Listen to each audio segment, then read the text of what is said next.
The protests continued on the streets of St. Paul.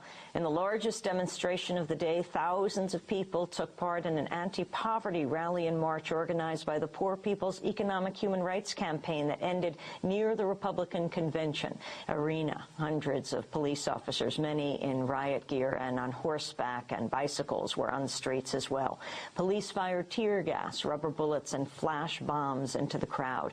At least 10 people were arrested during the day. On Monday, the opening day of the Republican Convention, nearly 300 people were arrested in a police crackdown on protesters, among them several journalists covering the protests in the streets, including 3 of us at Democracy Now!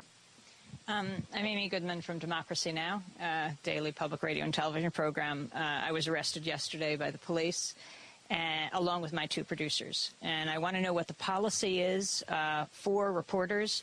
We're fully credentialed, all of us, both from the convention and our own press credentials. First, it was our 2 producers. It was over at 7th and Jackson. One of them, Nicole Salazar, had a camera. She was videotaping. The police moved in very quickly. She was stepping back behind the car. She was videotaping this whole thing. The police moved in at her. We have the videotape, played it on the show today, as she shouted, "Press, press." They said, "Put your face in the ground." They pushed her to the ground. They put their boot in her back. Another one pulled on her leg, and they were telling her to keep her face down, to pull along the gravel. Sharif Abdel-Qaddus is our other producer. He was there. They threw him up against the wall. They bloodied his arm. They bloodied her face. And I was called. I was on the convention floor interviewing the delegation from Minnesota and Alaska. I got a call. The producers are being arrested. I raced down here by foot. I went up to the riot police line. I said, "I'd like to talk to a commanding officer. This is all videotaped." And they took me, handcuffed me immediately, said, "You're under arrest." They pushed me to the ground. I said, "You can clearly see I have all the proper credentials. I have my security clearance for the floor, for example, of the convention." So Secret Service came over and they pulled it off. "Now you don't," they said.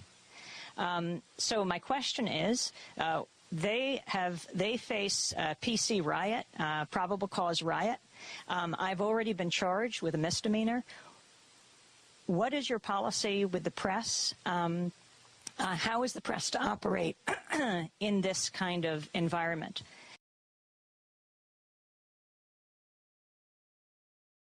Reporters have rights, and what we have tried to do is try and create a balance of that.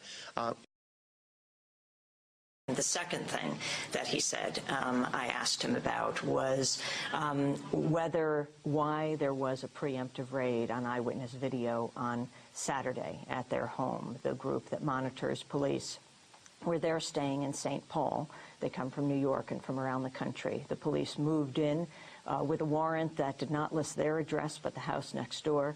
They came into the house. One of those in charge, one of the authorities who moved in, had an AR-15 automatic weapon.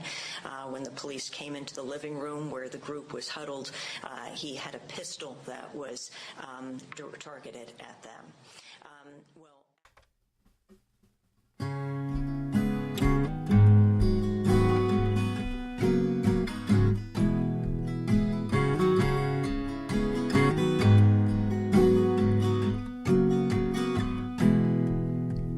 Take me down to old St. Paul, where all the king's men are guarding the wall. Drop the drawbridge and say, "Come one and all into the beast belly." Deep in the valley where they keep the eggs, the drones are working, passing out the Kool-Aid. Bored mindset, monolithic brainwaves, spread the royal jelly. Outside the lair, they're looking for the anarchist. Preemptive raids on independent journalists. They say they want transparency, but they doctor up the videos they want you to see. In the dens of vipers, serpents multiply, while all around the world, people die. In the belly of the beast,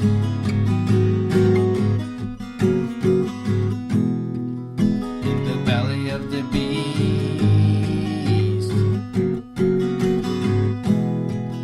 in the belly of the beast.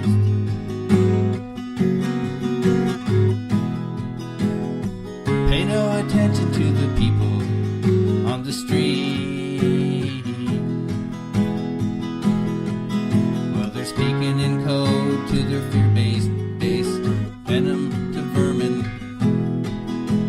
like Molly Ivinson about a speech in 92. She liked it better in the original German. Fascism is a corporate state with the military giving it the weight, always with a brand new name, putting you in a frame in the belly of the beast, rising from the east with a little bit of yeast. Satan and his angels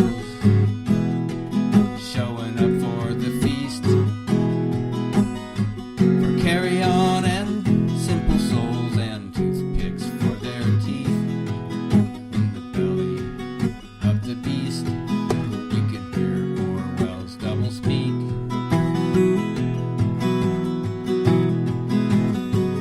Free trade and globalization means economic slavery and modern day racism. They must suppress the voice, take away the choice, politicize the court, belly up for the pork. On their knees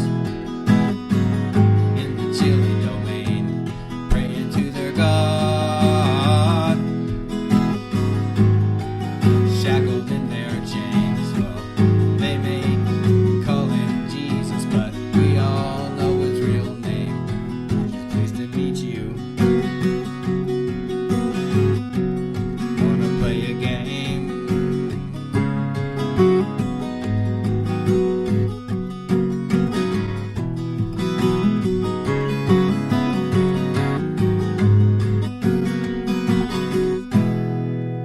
The Empire strikes, just like Star Wars.